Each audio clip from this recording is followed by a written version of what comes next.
camera has to be to respond to that reality. That when, I think I'm sure that it might be the same with Tom Cruise. When you have the actor who performs their own stunts, you want to be there.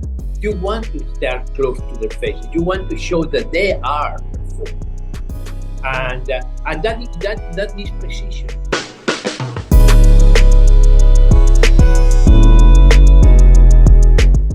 Hi, Gabriel. Hi, Jana, how are you? It's Gabriel, Gabriel in Portuguese. Yes, exactly. It's such an international name. Exactly. Yeah. I love that. Anything that it goes through, flows out of your mouth, that's perfect. Amazing. Thank you so much for your time. A pleasure to talk to you. Before we start, I just want to salute you on Black Widow. I loved that movie back then when first released. And the cinematography was amazing. Thank you so much for that. Thank you so much. Thank you so much. So let's talk about the Beekeeper. How did you get involved in this project, and what was what attracted you to do the cinematography? Well, David and I went back many years. Basically, when David did his first film, that was Street Kings. It's a film that is not recognized very much now on his filmography. But it's really a wonderful film. I mean, truly great, with a phenomenal cast. So David and I met there, and we started having a relationship there, and it was very productive, and the film went really very well. After that, unfortunately, I was not available, or we didn't coincide, and I couldn't do Fury, and I couldn't do the other film that he did, Suicide Squad, as you know. But I managed to do a lot of additional photography for those films. So we continued talking about it. So when he came with Beekeeper, he said, I think now you have the potential. David, it's a perfect time. And I love the project. Absolutely love the project. It's just great. Jason has been you follow Jason anywhere. I mean, you see a film by Jason Statham and you have to watch it. I mean, there's no question. It's the perfect superhero, right? It's the real guy's guy. Yeah, I agree with you. and I love it. And then when David started coming, David is very deep and very strong about visual, what he wants, and obviously that is something that I follow wonderfully because that's what I'm about. So we decided we want an explosion of color, and we want the beehive to come out with this worm into this world of color, but this is a neon type of color. So the warmth of the beehive needs to attack and really enter that world. Not bleak, on the contrary, but it's false colors, right? These colors that are really your flashy colors. And so we play with that concept, and that makes it even more attractive. And with David and I having a very shorthand language because he speaks Spanish. That's amazing. So we actually talk in Spanish and also a very vernacular Spanish because there's not the Spanish of school. He actually learned it in the border towns of Mexico. So his Spanish is very vernacular.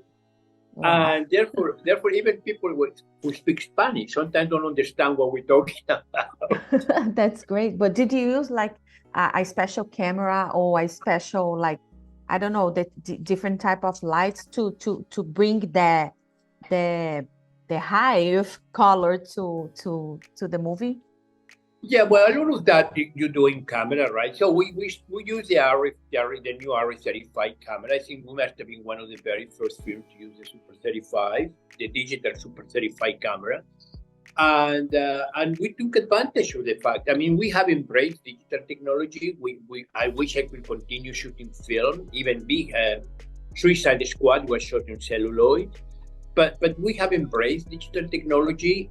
And certainly, our Reflex came with a wonderful camera, which is the Super 35, and we took to. I mean, basically by having a very good lot, meaning establishing certain colors. I have certain colors whenever Jason was, or the beehive colors, and then the garish colors for that. So I established certain settings in the camera that will allow me to more or less help that texture that we wanted, that palette that we wanted to have. And obviously, lights were very much the new lighting. We use a lot of the new technology, the new LEDs, powerful lights. We were very, very clear about using lights in the shots, seeing the lights there, but it was very important to have this explosion of brightness and light. And yes, I mean, there was a gamma of lighting there that I used, from the very typical tungsten lights to the most advanced LED equipment available in the market. Amazing. Is it for you, like, it was easier for you to shoot a movie with like the green screen, like Black Widow, because they use a lot of like green screen, or shoot a movie like this, do a cinematography for a movie like Beekeeper? What is like the challenge there and the difference there? Well, the challenge is the fact that when you're on the green screen set or in a digital wall set, when you're in the digital wall set, is a lot better because you can see more or less the light and what is happening, right? That's the great advantage of the new walls, the digital walls, in which you can actually place the actors. But when we shoot against blue screen only or green screen, you have to imagine the background, and you have to make sure that the lighting is going to really match. So it's a feast of the imagination, which I embrace it very much because that's part of what we do. And then you do a lot of light calculation. You say, okay, in the real set, the light comes like that. When I'm doing blue screen, so the light should come from that direction. I have to have more or less that angle of incidence. So you do a lot of very, very precise work on that in order to keep a good match.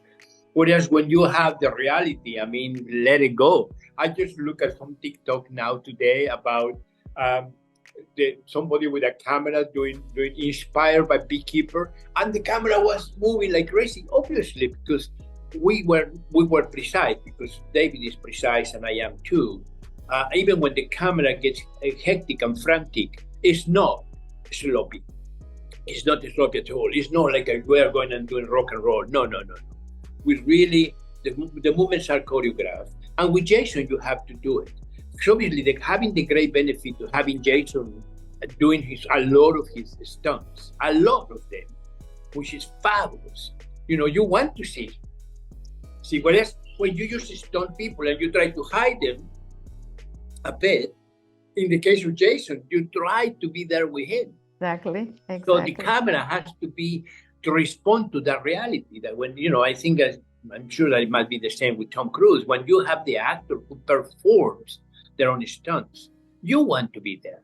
You want to stand close to their faces. You want to show that they are performing. And that needs precision. That needs a lot of precision. And David is. And I was very, very happy to follow through. That's amazing. Gabriel, thank you so much for your time. Muchas gracias. Muito obrigada.